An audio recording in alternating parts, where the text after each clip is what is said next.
Hey everyone, it's Jo. This is my first video about gastric sleeve. I found it really helpful watching other people's videos about gastric sleeve and why they decided and really over that first year their journey and the things they struggled with and were surprised by, and so I felt like I really wanted to do the same now that I'm pretty confident I'm going to be having the surgery here soon. My name's Jo. I'm 32 years old. This morning I weighed in at about 251 pounds. I've been sort of at that 250 weight for a few months, which is actually a high for me, which was sort of one of the catalysts for me to finally look into weight loss surgery.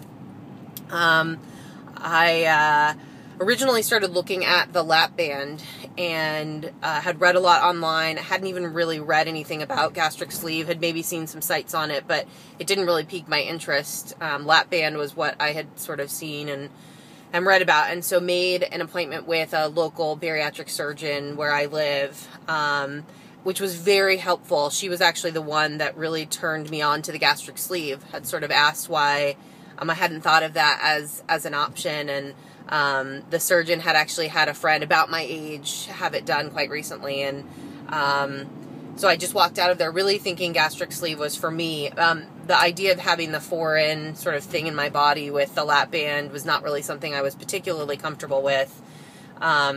Obviously the gastric sleeve is permanent, but if you really read a lot about lap band, that's mostly meant to be permanent as well. You're meant to have that in your body forever.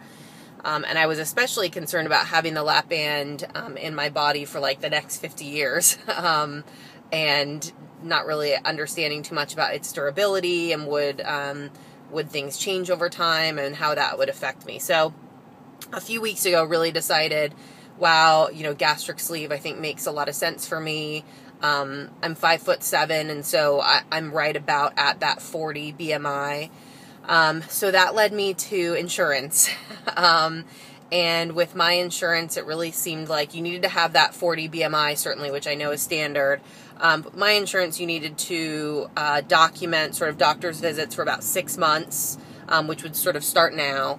And then there also seemed to be some stuff around, I needed to have demonstrated a over 40 BMI with no comorbidities for like the last 5 years, which I've been heavy my entire life, and I've had issues with food since I was a child, but I don't have that BMI over 40 for 5 years, and I had a breast reduction a couple of years ago and went through insurance, and man, it took a lot of time, it took a lot of energy, a lot of work.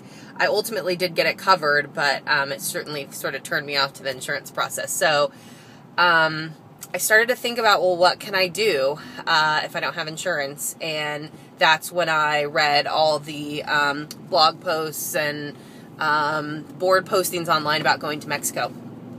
So I am currently planning on going to Mexico and having my surgery on May 21st. And so that's bringing up, of course, all sorts of other questions in my mind, and particularly what does that mean for sort of the team that I need to support me in place back home where I live, which is on the East Coast. So I'll post more about that. I'm starting to assemble that team and meet with them this week and next, so I'll tell you more soon. Thanks. Bye.